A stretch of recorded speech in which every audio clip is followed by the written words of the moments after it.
All right, sports fans, how's everybody out there doing? William Martin coming at you one more time here on YouTube with another edition of the 300 Pounds of Sports Knowledge Podcast.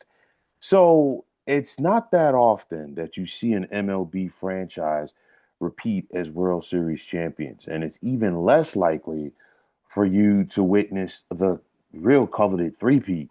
So, the New York Yankees and the Oakland Athletics, okay, are the only franchises that can claim that they have won at least three World Series championships in a row, okay? And after we just saw the Los Angeles Dodgers win their second consecutive World Series title nearly 3 months ago, they do not look like an organization that is ready to rest on their laurels. So far this offseason, the Dodgers have signed all-star relief pitcher Edwin Diaz to a 3-year deal for $69 million, as well as Japanese star Hae-Sung Kim. And just this past Thursday, when it appeared that the New York Mets were in the driver's seat to sign outfielder Kyle Tucker, the Dodgers came through the back door and said otherwise. The Mets reportedly offered Tucker $220 million over 4 years, while the Dodgers were willing to up the ante to $240 million.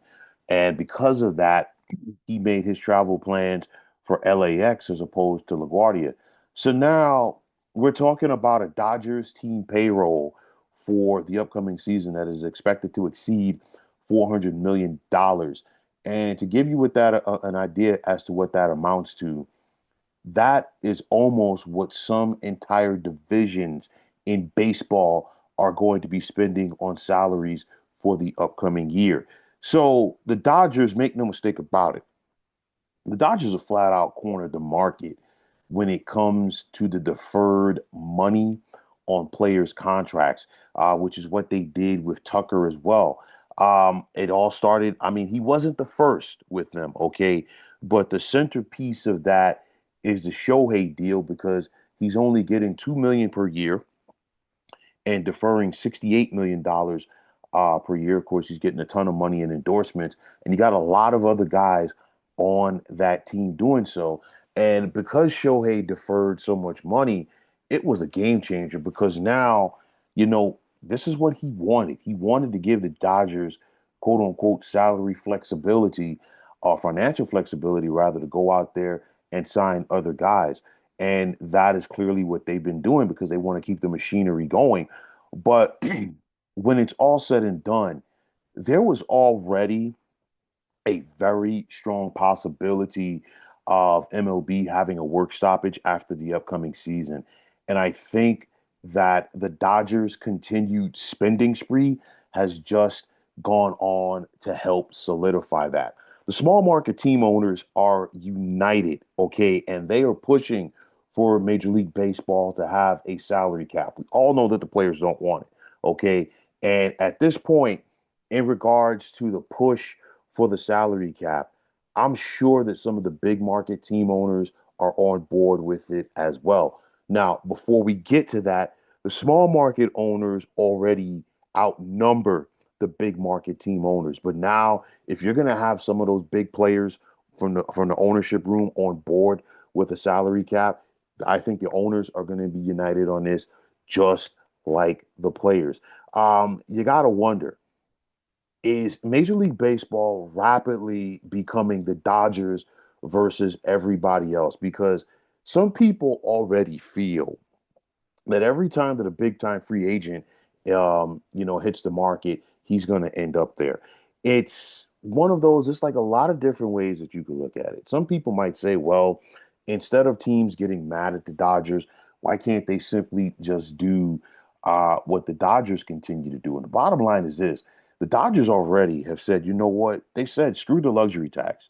Now, just because a team operates in a big market does not necessarily mean that that owner wants to go out there and pay that luxury tax.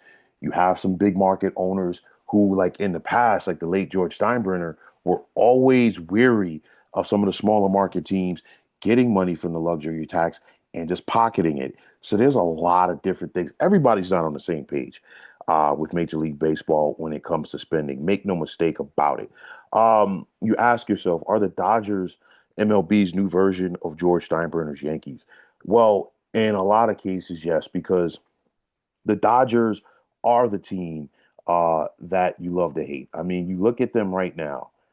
They have not missed the postseason since 2012.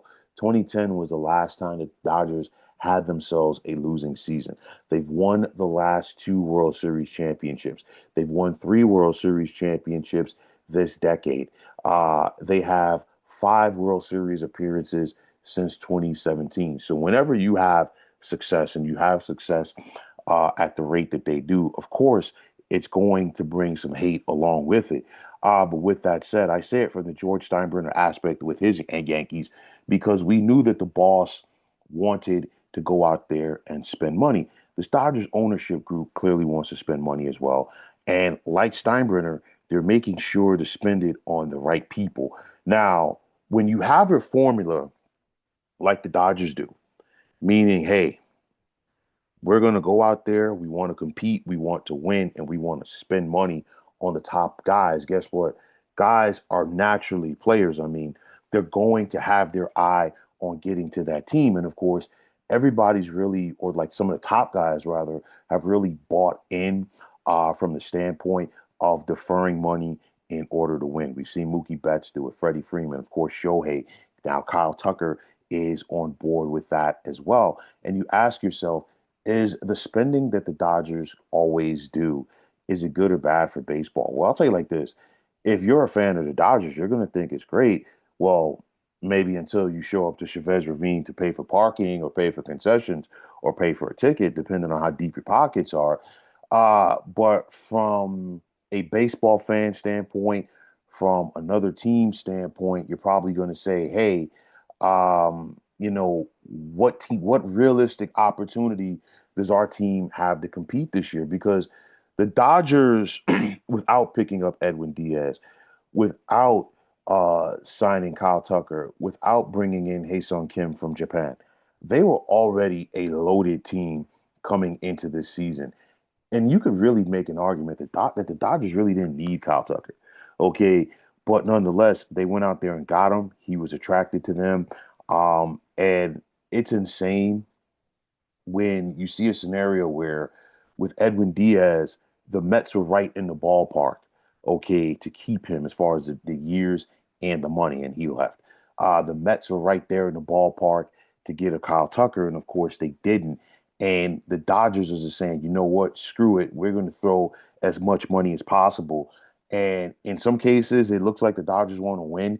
And in some cases, it also looks like the Dodgers are playing keep away from other teams around the league. So again, I really think we were going to have a salary cap anyway. I'm not totally for it, but at the same time, I think with the spending spree that the Dodgers are on once again, I think it's just going to once again expedite that because it's like the Dodgers are spending on steroids, and it's basically the more that the Dodgers spend, the more impotence it gives for some big market teams to kind of scale it back and not spend and say, hey, this is why we need the cap.